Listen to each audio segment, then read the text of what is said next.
رمز الأسد التكنيزي، حارس الملوك والكنوز المفقودة. القصة التي حيرت علماء الآثار. في أعماق الجبال، حيث يسكن الصمت وتتنفس الصخور أسرارها، تروى حكاية عن أسد لا يزأر، لكنه يحرس شيئاً لا يقدر بثمن. منذ آلاف السنين، نحتت الحضارات رموزها في الصخر لتترك رسائل لما سيأتي بعدها، وكان أقواها وأعظمها رمز الأسد. يقال إن كل أسد منحوت في الصخر ليس مجرد فن، بل حارساً لسر دفين وضعه ملك أو قائد ليبقى بعيداً عن أعين اللصوص والمغامرين. في إحدى القرى الجبلية، اكتشف مجسم صخري ضخم على شكل أسد نائم، تبدو عليه آثار الزمن وكأن عيونه أغلقت منذ قرون طويلة.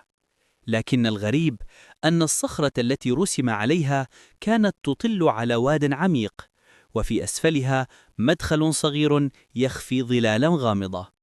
بدأت القصة حين جاء الباحث نادر، أحد الهواة المولعين بعلم الرموز القديمة. كان قد قرأ عن إشارة الأسد في مخطوطة بيزنطية تقول: حيث يرقد الأسد يرقد الملك، وحيث ينظر هناك يكمن المجد. قرر نادر أن يبحث في اتجاه نظر الأسد، فقاس المسافة ولاحظ أن رأس الأسد مائل قليلا نحو الشرق، وكأن عينيه تحدقان في منحدر صخري أسفل الجبل. تحرك في الاتجاه نفسه، وبعد عشرات الأمتار وجد جرنا صغيرا على صخرة ملساء.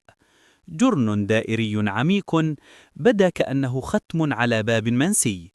حين طرق الصخرة برفق، سمع صدى مجوفا يأتي من الداخل. لقد كانت هناك غرفة محفورة في باطن الصخر، لكن نادر لم يكن يعلم أنه يقف أمام واحد من أكثر الرموز تعقيدا في علم الكنوز. رمز الأسد لم يكن يدل على مكان دفين عادي، بل على قبر ملكي أو مخبأ لقائد عظيم. ومثل هذه المواقع عادة ما تحاط بإشارات تحذيرية، رمزية، وحتى روحانية في نظر القدماء. عندها أدرك أن الموقع بيزنطي بامتياز، وأن الأسد كان يرمز إلى السلطة والحماية، أما الصليب فكان ختما دينيا للمكان. القصة تنتهي هنا عند حدود الصخر، لكن السؤال بقي مفتوحا: هل ما زال وراء ذلك الجدار قبر ملك نائم تحت حراسة أسده، أم أن الزمان ابتلع كل شيء وترك الرمز شاهدا على مجد ضائع؟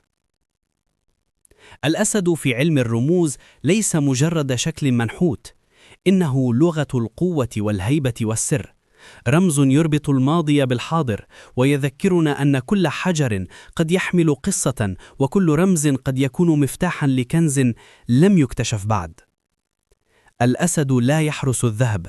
والآن، بعد أن استمعتم إلى هذه القصة المدهشة عن رمز الأسد التكنيزي، ما رأيكم أنتم؟ أهو مجرد نحت فني تركه الزمن شاهدا على حضارة غابرة؟ أم أنه إشارة خفية إلى كنز ملوكي ما زال مطمورا في أعماق الأرض؟ اكتبوا آراءكم في التعليقات، فكل تعليق منكم يفتح بابا جديدا للفهم والاكتشاف. ولا تنسوا مشاركة هذا الفيديو مع من يهتم بعالم الرموز والآثار القديمة، لعل أحدهم يمتلك مفتاحا من مفاتيح هذا اللغز الغامض. واشتركوا في القناة، فالقادم يحمل أسرارا أعظم، من قلب الصخر إلى أعماق التاريخ.